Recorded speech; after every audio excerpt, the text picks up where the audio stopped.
Just a brief explanation of the video that's about to follow here.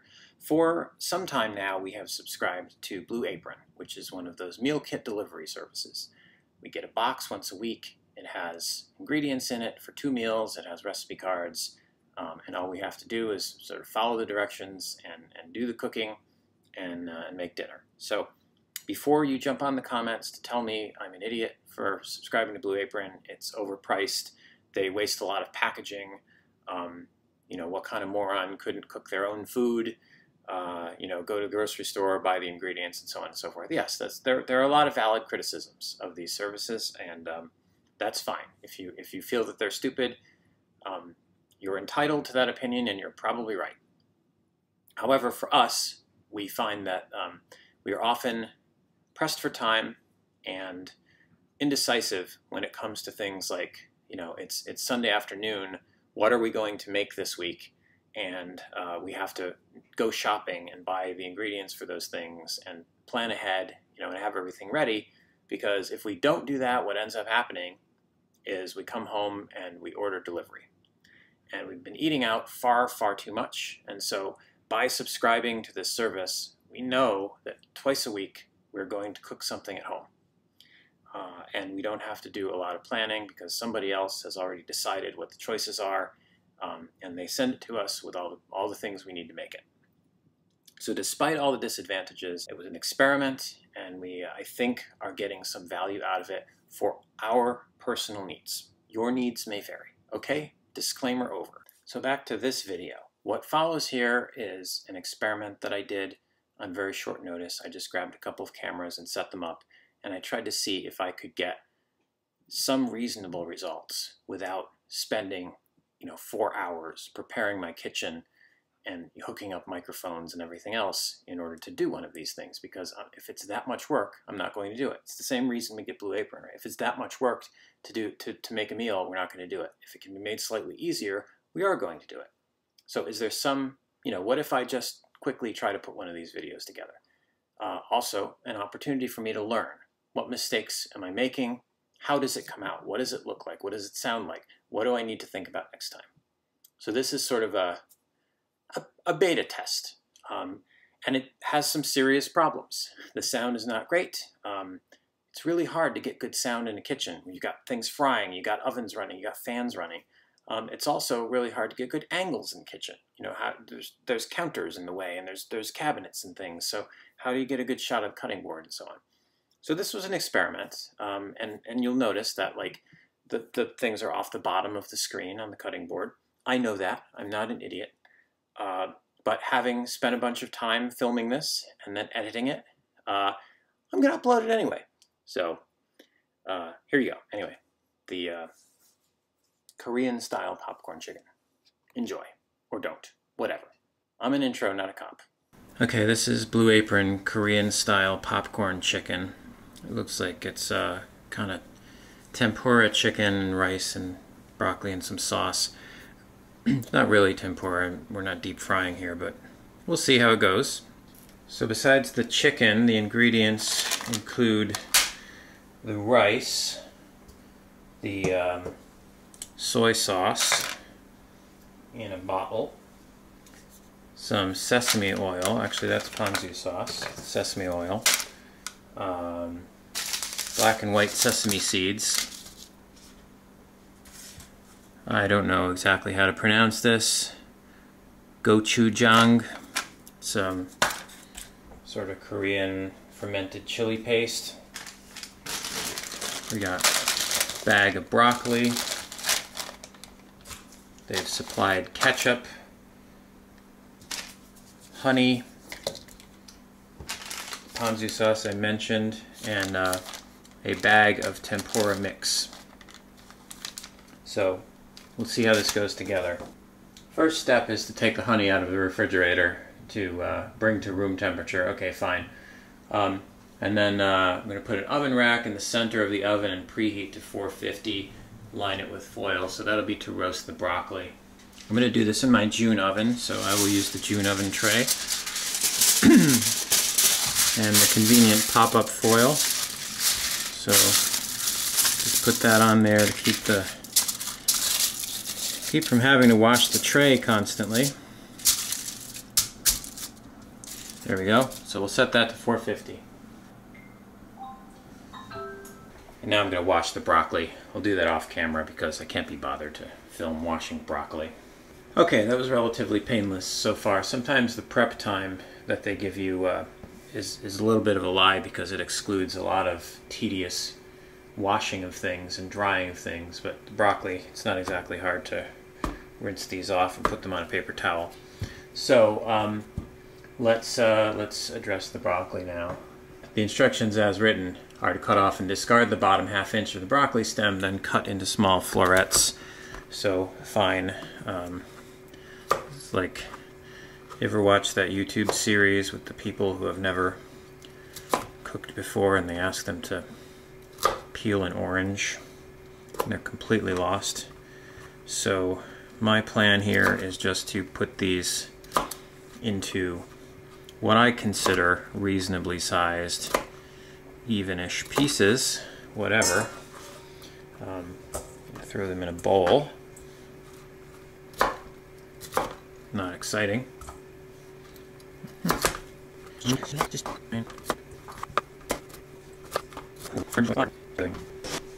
clean off my cutting board. Transfer to sheet pan, drizzle with olive oil and season with salt and pepper. Toss to coat, arrange, and an even layer. So this is one of those things where it's really a lot easier to drizzle with olive oil in a bowl than to do that on the pan. So we'll take care of that.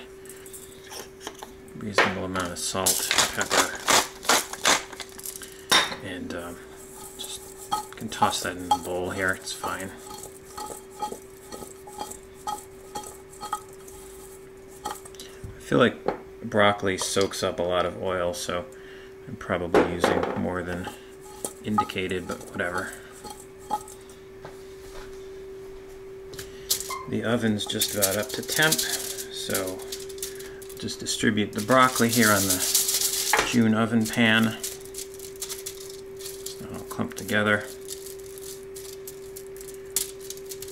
As soon as that oven beeps, I will throw it in there and go on to the next step.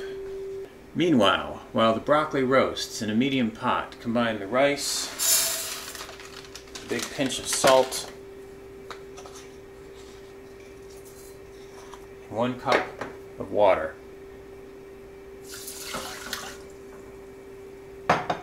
Heat to boiling on high.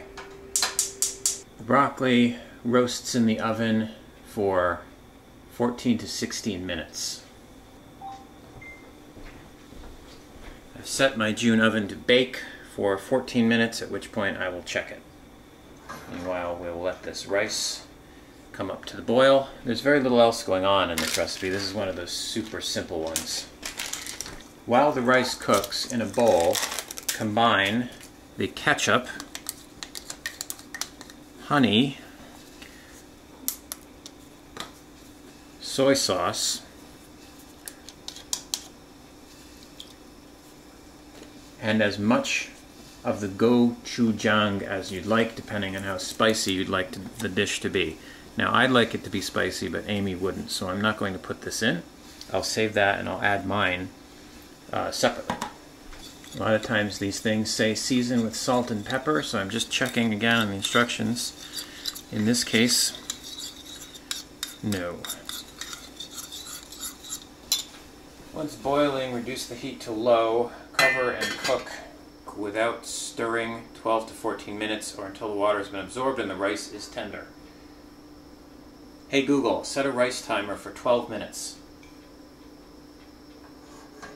A 12-minute timer called rice. Starting now. Make the batter and cook the chicken.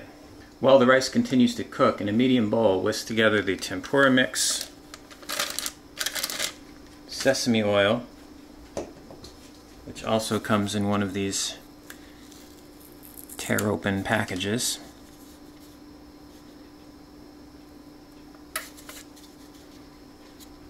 and 1/4 cup of cold water.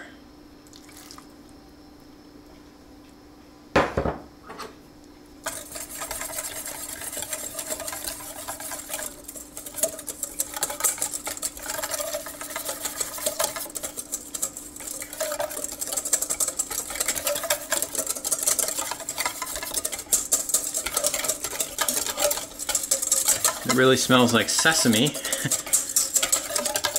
Sesame oil is quite pungent. We'll see if it comes through in the final product, though. I feel like it might cook away. Pat the chicken dry, season with salt and pepper. Took the liberty of patting the chicken dry. Seasoning it with salt and pepper. Give it a little mix. Add the seasoned chicken to the batter.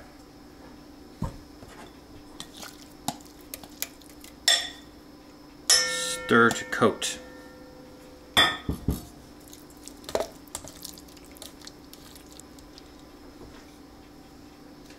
In a medium pan, heat a thin layer of oil at medium-high. We're using the not olive oil this time.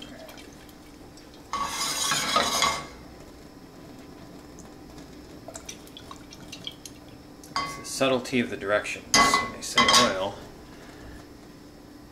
they mean regular oil. Once the oil is hot enough that a piece of chicken sizzles immediately when added, add the coated chicken in an even layer, letting any excess batter drip off. I feel like that oil's probably about ready. Maybe needs a few more seconds.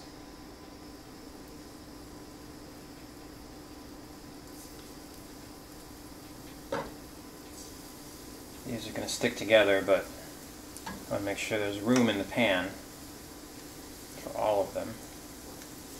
Little bitty pieces. That's fine, they'll cook faster that way. Turn the heat down slightly because I think the oil is hot enough.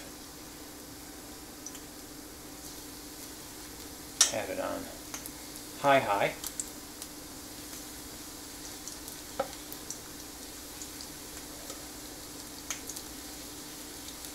Yeah, I think I've done this one before. Next time I'll use a slightly larger pan. Don't want to crowd it. But I also don't want to do 2 batches. Ooh, it's kind of a trivial thing here.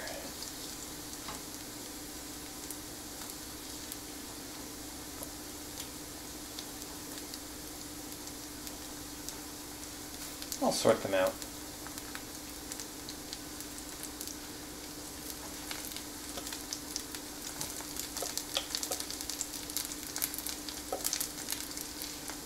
There we go. Yeah, that's a crowded pan, but we'll live. Cook without stirring 3 to 4 minutes on the first side or until golden brown. Flip and cook without stirring 2 minutes. I basically created a sheet of chicken here, which is okay. I can handle that. But definitely a bigger pan next time.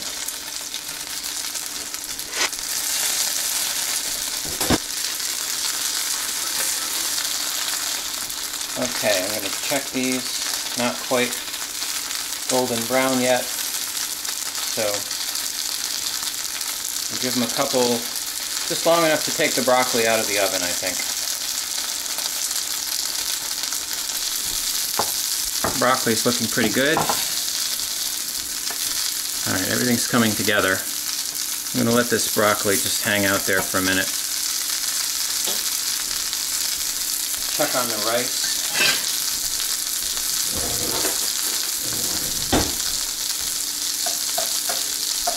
Rice is a little wet, so I'm going to let it keep going for just a minute while I flip this chicken.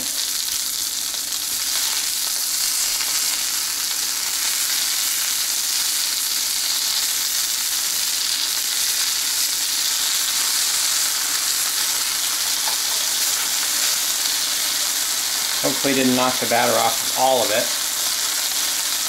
Continuing to cook there. Take the broccoli off the pan here. Put it in a bowl. And toss it with the ponzu sauce. Evenly top with ponzu sauce. Toss the coat. Well, here's what it is. I knew I was going to lose some. I used a small bowl.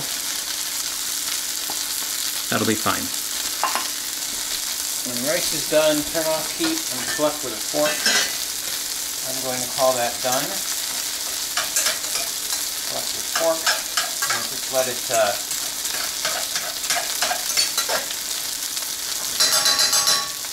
dry out a little bit there. I think the chicken is probably as cooked as it needs to be. If I can turn one over. Yeah, the bottom side, as usual with these things, the bottom side is going to cook a little bit differently. Transfer to a paper towel lined plate. I think I might be a little lazy on this. Take each piece out with the tongs. There we go. Again, it's not exactly a tempura chicken like you get in a Japanese restaurant. It's chicken with a kind of batter.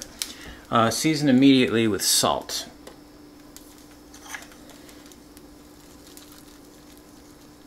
Okay. And let's see if we can make it look like the picture. Serve the cooked rice topped with the cooked chicken and roasted broccoli. Drizzle with the sauce. Garnish with the sesame seeds. Enjoy. So we'll start here with a base of rice.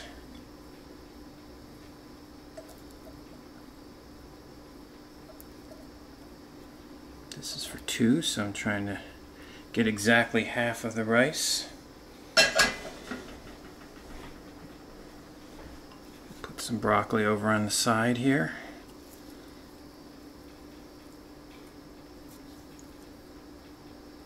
There we go. And chicken.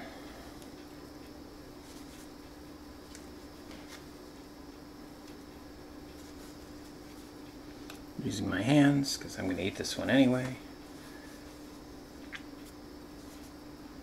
All right. Now top with the sauce. Make nice streaks there. If I had a squeeze bottle. Fine.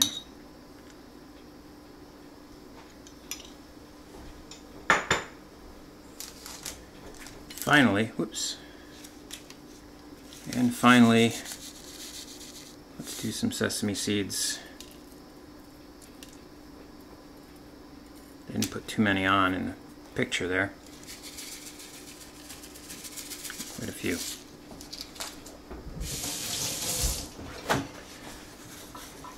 So there you have it. Blue Apron Korean style popcorn chicken. I think it came out reasonably looking like the picture. And does it taste any good? Well, let's see. Chicken's alright. Broccoli's alright. The broccoli's alright, and I think the sauce is fine. So, yeah, it's fine. That's fine. That's as good as it gets with Blue Apron. See you next time.